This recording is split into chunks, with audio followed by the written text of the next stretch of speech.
Today we are in Bridport, England. I requested to my booking agent and I said, I want to play in this town. I don't care how small it is, I don't care how bad the offer is, I want to play in this town. Because this is where they record the show Broadchurch, which I've been doing music for the last 2 years. It's a very small venue, especially compared to we were at the Barbican yesterday. So it's like two complete opposites. It's totally rusted out. Let's call it character.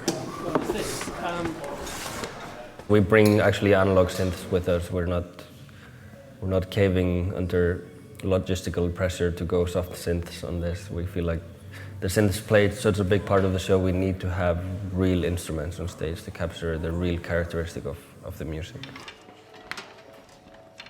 On stage right now we have two Junos, Juno 60 and Juno 106. And then we have the Novation Bass Station II, which in this show we're mostly using for its sub-bass qualities. It has this really great sub-bass, which stays really on point and really in tune, and you know, it's not giving us troubles basically. Very often when you work with these really deep frequencies you get a lot of mud and stuff, but for this scenario we want something really clear and sharp.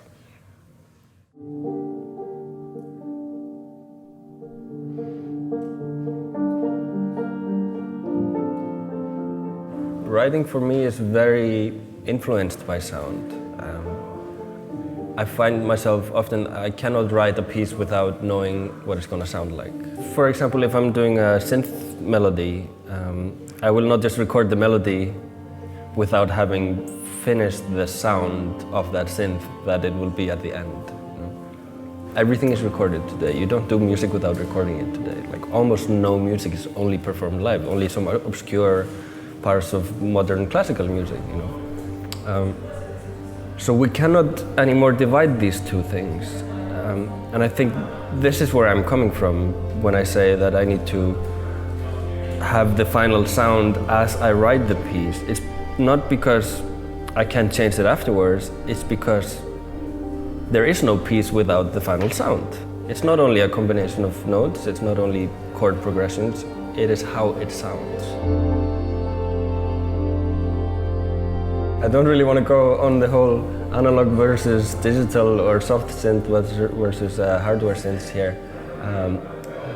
But I do. I always want to go down that road. We have all these great emulations now with these plugins and stuff, but there's a certain unpredictability in analog machines, which is what gives them their character. You can copy the sound 100%. You can copy the oscillators, you can copy the filters, but you cannot copy the characteristics of something which is a live instrument, or something which is alive. And that is what I strive for.